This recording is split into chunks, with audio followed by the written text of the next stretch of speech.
Comfortable feel हो ऐसा touch करने की कोशिश कर। Hello everyone, my name is Nupur Verma and welcome to my YouTube channel. And if you haven't subscribed my channel, you're new to here, please subscribe my channel. It would mean a lot to me. And don't forget to press the bell icon so you'll be notified whenever I post a video. So title से आपको समझ में आ ही गया होगा कि मैं किस बारे में आज वीडियो बनाने वाली हूँ। Anchoring which is my profession. तो कैसे मैंने परस्यू किया और कैसे मैं अब तक काम कर रही हूँ, how I am so passionate about it. और तो चलते पीछे तो 2018 की बात है जब मैंने स्टार्ट किया था एंकरिंग करना, बट उसके पीछे भी बहुत सारी कहानी है। एंकरिंग से पहले मैं डांस किया करती थी और डांस सिखाया करती थी और डांस क्लास भी जाया करती थी। तो चाहे वो स्कूल हो चाहे कॉलेज हो, हमेशा से मैं स्टेज पर ही थी। और स्टेज एक ऐसी जगह है ना, मुझे फील होता है कि मैं सबसे ज़्यादा एक्सप्रेस कर पाती हूँ वहाँ पर, खुश रहती हूँ चाहे लाइफ में कुछ भी चलता रहे। और फिर क्या होता था, मैं कॉलेज जाती थी, कॉलेज से वापस आके मैं डांस क्लास जाया करती थी। But being middle class family, Indian family, support नहीं मिलता था मुझे डांस को। पता नहीं अभी भी क्यों अच्छा नहीं मानते। दो अभी के पेरेंट्स की थिंकिंग बहुत चेंज हो चुकी है, बट मेरे पेरेंट्स को समझाने में मुझे बहुत समय लगा था। बहुत सारा मैंने स्ट्रगल भी किया है। रात रात को बहुत लेट नाइट आना पड़ता था घर, बहुत सारे कॉम्पिटिशन फाइट किए। पापा बात नहीं करते थे, बहुत दिन तक बात नहीं किए थे मुझसे, जस्ट बिकॉज मैं डांस क्लास जाती थी और उनको मैं लेट नाइट घर आती थी तो उनको पसंद नहीं आता था, क्योंकि कंपटीशन जब भी जाती थी मैं लेट ही खत्म होते थे, तो घर आते बहुत लेट हो जाता था। फिर धीरे धीरे वो समझने लगे। देन एक दिन ऐसे ही डांस क्लास में एक फीमेल एंकर की ज़रूरत थी। एक फंक्शन में संगीत ही था, वो भी लेडी संगीत था, वहाँ पे फीमेल एंकर की ज़रूरत थी। तो फिर मुझे पूछा गया कि क्या तुम कर लोगी, तो आई थॉट कि why not to give it a try. और उसके बाद मैंने एक 4 पेज का पूरा स्क्रिप्ट रेडी किया और मेरे साथ था एंकर मेरा को होस्ट यश काला। तो ही हेल्प मी अ लॉट। मैं अभी भी उसी को ही मानती हूँ कि एंकरिंग मुझे उसी ने ही सिखाई है कि कहाँ पे क्या कैसा करना है। फिर मैं 4 पेज का स्क्रिप्ट लेकर गई थी, वो उसके अकॉर्डिंग कुछ भी नहीं चला। It was a blunder for me, but Yash help me a lot. नीचे उतरने के बाद मुझे 2-3 तारीफें भी मिली कि you did a well, you did a, but मुझे पता था कि मैं ठीक से नहीं कर पाई हूँ। एंड घर जाने के बाद मुझे ऐसा लगा no bro, this is not for me, ये मुझसे नहीं हो पाएगा। And I dropped it, I literally dropped it. फिर उसके बाद वापस मैं डांस क्लास जाने लग गई। नॉर्मल अपना रूटीन फॉलो करती थी, कॉलेज जाना, कॉलेज से वापस आके डांस क्लास जाना एंड देन पढ़ाई करके वापस सेम रूटीन फॉलो करना। देन अगेन एक दिन फिर से एक एंकर की ज़रूरत पड़ी एक डांस कॉम्पिटिशन में, तो जो कि थोड़ा इंटीरियर एरिया में था। फिर वहाँ मैंने एंकरिंग किया। वहाँ फिर मेरे को थोड़ा थोड़ा कॉन्फिडेंस बिल्डअप होना स्टार्ट हो गया था। फिर वहाँ की वीडियोस मैंने अपनी बनाई, टूटी फूटी थोड़ी सी, जो कि उतनी प्रेजेंटेबल नहीं थी, बट वहाँ से मुझे काम मिलना थोड़ा स्टार्ट हुआ। देन अगेन एक बार ऐसा हुआ कि मैं संगीत होस्ट करके आई पूरा, जब मैं पेमेंट लेने गई तो क्लाइंट वॉज नॉट हैप्पी।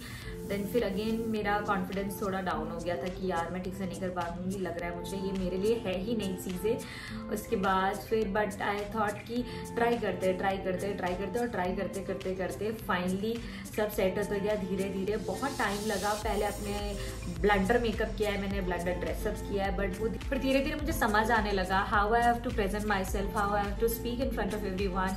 फिर धीरे धीरे मैंने अपनी प्रोफाइल शेयर करना स्टार्ट किया सोशल मीडिया में, फेसबुक, इंस्टाग्राम में स्टार्ट किया और प्रोफाइल अपनी भेजती गई, अपना कॉन्टैक्ट नंबर भेजती गई जिन्होंने भी मांगा। और मैं जो जहाँ भी होस्ट करती थी उसका पोस्ट मैं सोशल मीडिया में करती थी, फेसबुक हो, इंस्टाग्राम हो, व्हाट्सएप हो, सब में भी करती थी। फिर धीरे धीरे कॉन्टैक्ट्स बढ़ते गए और उसी के साथ साथ काम भी बढ़ता गया और नाम भी बढ़ता गया। तो मैंने आपको बहुत अच्छी बातें तो बता दी एंकरिंग के बारे में कि मैंने कैसे किया, कहाँ किया, कैसे काम सेट हुआ।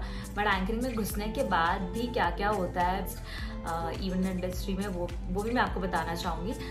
Okay, so being a female artist we travel alone. तो उसमें क्या होता है, फंक्शन के बाद या फंक्शन के दौरान ही मेरे साथ हुआ है। और मेरे जो को होस्ट, मेरे जो को एंकर्स भी है, मेरे जो कॉलीग्स हैं, उनके साथ भी ये हुआ है। हमने शेयर किया है एक दूसरे से बातें कि बहुत अनकंफर्टेबल फील हो ऐसा टच करने की कोशिश करते हैं और जब फंक्शन हो जाए उसके बाद अप्रोच करते हैं। तो एक ये चीज़ होती है। अभी तक मेरे साथ कुछ भी गलत नहीं हुआ है, मैंने वो बाउंड्री लाइन, वो लिमिट मेंटेन करके रखी है, तो अभी तक कुछ भी नहीं हुआ है। बट फीमेल आर्टिस्ट के साथ ये होता है और पेमेंट का रोना थोड़ा तो है यहाँ पर। आई वुड नॉट से कि सभी इवेंट मैनेजर्स के साथ है, बट कुछ के साथ तो है और कुछ दे भी नहीं रहे और उनका हम कुछ बिगाड़ भी नहीं सकते हैं, क्योंकि हमारे स्टेट में अभी तक तो जितने भी एंकर्स हैं उनमें यूनिटी नहीं है, बिल्कुल भी नहीं है। तो अगर यूनिटी आएगी तो फिर भी रही उसका कुछ किया जा सकता है, अदरवाइज सबके पेमेंट फंसे हुए हैं और सब ऐसे ही काम किए जा रहे हैं कि उम्मीद में कि हाँ अभी ये वाला काम कर लेंगे तो पहले के पेमेंट क्लियर हो जाएंगे। But no bro, this is not the scene. वो नहीं होते हैं क्लियर, आप बस आगे के काम करते जाओगे बस यही हो। सारे इवेंट मैनेजर्स वैसे नहीं होते हैं, कुछ इवेंट मैनेजर्स है जो कि बहुत क्लास का काम करते हैं, मतलब उनके साथ काम करने में बहुत मजा आता है, उनकी टीम भी बहुत सॉलिड होती है। तो या that's the scene of event industry. और फीमेल आर्टिस्ट होने के कुछ प्रोज भी है, कुछ कॉन्स भी है। हाँ जी, बहुत अच्छे से आपको ट्रैवल मिलेगा, बहुत अच्छे से आपका स्टे मिलेगा, बहुत अच्छे से आपको फूड मिलेगा। कहीं कहीं पे दिक्कत होती है बट मोस्टली हर जगह पे आपको बहुत अच्छे से ट्रीट किया जाएगा। बट मैंने जो आपको कुछ सीन बताया वो होते हैं, 10% जगह में तो होते ही है। और आगे बढ़ते हुए मैं ये बताना चाहूँगी how my parents start supporting me. So मेरे पेरेंट्स ने मुझे ऐसे सपोर्ट करना स्टार्ट किया जब भी मैं उनको प्राइवेट इवेंट में तो नहीं ले जा सकती थी अपने साथ, बट पब्लिक इवेंट हुआ, जब एक्सपो वगैरह स्टार्ट हुआ तो मैंने उनको वहाँ पे इनवाइट किया। वो आए, वहाँ पे देखा उन्होंने मुझे परफॉर्म करते हुए और उसके बाद वहाँ पे सम्मान किया गया हमें। और वो फिर उनको बहुत अच्छा लगा कि समझ में आया कि उनको कि हाँ एक्चुअली क्या कर रही हूँ मैं। Then they started supporting me और उसके बाद कमाने लग जाओ तो थोड़ी अलग ही इज्जत होती है घर में। And if you want to ask anything about anchoring, if you want to pursue anchoring, you can ask me anytime. You can comment down below and I'll reply definitely.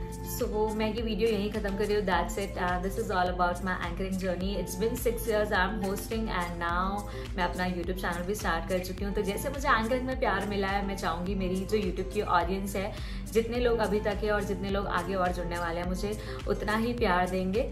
So thank you so much. Please subscribe my channel and see you in the next video. Bye bye.